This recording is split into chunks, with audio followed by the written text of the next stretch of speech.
ലോകം എമ്പാടുമുള്ള സിനിമാ പ്രേമികളെ ആവേശത്തിന്റെ മുൾമുനയിൽ നിർത്തിച്ച ചിത്രമായിരുന്നു ജിത്തു ജോസഫ് മോഹൻലാൽ കൂട്ടിലൊരുങ്ങിയ ദൃശ്യം.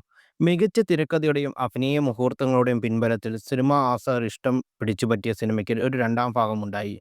ചിത്രത്തിന്റെ മൂന്നാം ഭാഗം വരുമെന്നും അതിനായുള്ള ശ്രമത്തിലാണ് തങ്ങളെന്ന് നടൻ മോഹൻലാൽ അടുത്തിടെ ഒരു അഭിമുഖത്തിൽ പറഞ്ഞിരുന്നു. ഇപ്പോഴിതാ മൂന്നാം ഭാഗത്തെക്കുറിച്ച് കൂടുതൽ അപ്ഡേറ്റുമായി എത്തിയിരിക്കുകയാണ് സംവിധായകൻ ജിത്തു ജോസഫ്. ലാലേട്ടൻ പറഞ്ഞ പോലെ താൻ മൂന്നാം ഭാഗത്തിനായി ശ്രമിക്കുന്നുണ്ടെന്നും എന്നാൽ അത് നടക്കുന്നില്ലെന്ന് തനിക്കറിയില്ലെന്നും ജിത്തു ജോസഫ് പറയുന്നു. ഷൂട്ടൊന്നും തീരുമാനം ആയിട്ടില്ല. അതിന് എഴുതി കഴിഞ്ഞില്ലല്ലോ. ഞാൻ ശ്രമിച്ചുകൊണ്ടിരിക്കുകയാണ്. അതാണ് യാഥാർത്ഥ്യം. നല്ല രീതിയിൽ ഒരു സംഭവം കിട്ടിക്കഴിഞ്ഞാൽ ഞാനത് ചെയ്യും. മാക്സിമം ട്രൈ ചെയ്യുന്നുണ്ട്. ദൃശ്യം കഴിഞ്ഞപ്പോൾ രണ്ടാം ഭാഗം ഉണ്ടാകുമെന്ന് ഞാൻ വിചാരിച്ചതല്ല. എല്ലാവരും ട്രൈ ചെയ്യാൻ പറഞ്ഞപ്പോൾ സംഭവിച്ചതാണ്. രണ്ടാം ഭാഗത്തേക്ക് കൂടുതൽ എഫർട്ട് ഇത്തവണ ഞാൻ ഇടുന്നുണ്ടെന്നും ജിത്തു ജോസഫ് പറയുന്നു. മലയാളത്തിൽ ത്രില്ലർ സിനിമയ്ക്ക് പുതിയൊരു ബെഞ്ച് മാർക്ക് നൽകിയ ചിത്രമായിരുന്നു മോഹൻലാൽ ജിത്തു ജോസഫ് കൂട്ടുകെട്ടിലിറങ്ങിയ ദൃശ്യം. ജോർജ് കുട്ടിയും കുടുംബത്തെയും അവരുടെ നിലനിൽപ്പിനായുള്ള പോരാട്ടവും മലയാള പ്രേക്ഷകർ ഇരുകൈയും നീട്ടി സ്വീകരിച്ചപ്പോൾ ഒരു രണ്ടാം ഭാഗവും സിനിമയ്ക്കുണ്ടായി.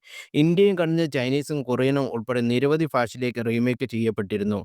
മലയാളത്തിൽ ആദ്യ 50 കോടി ചിത്രമായിരുന്നു ദൃശ്യം. 2013 ഡിസംബർ 19 പുറത്തിറങ്ങിയ ചിത്രം അന്ന് വരെ എല്ലാ റെക്കോർഡുകളും തകർത്തെറിഞ്ഞു.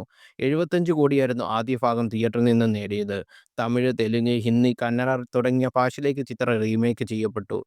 മോഹൻലാലിനൊപ്പം മീന, അൻസിബ ഹസൻ, ആശാ ശരത്, സിദ്ദിഖ്, എസ്തർ അനിൽ തുടങ്ങിയവരായിരുന്നു ചിത്രത്തിലെ പ്രധാന അഭിനേതാക്കൾ. 2021 ഫെബ്രുവരി 19 ദൃശ്യം രണ്ടാം ഭാഗം പുറത്തിറങ്ങിയത്.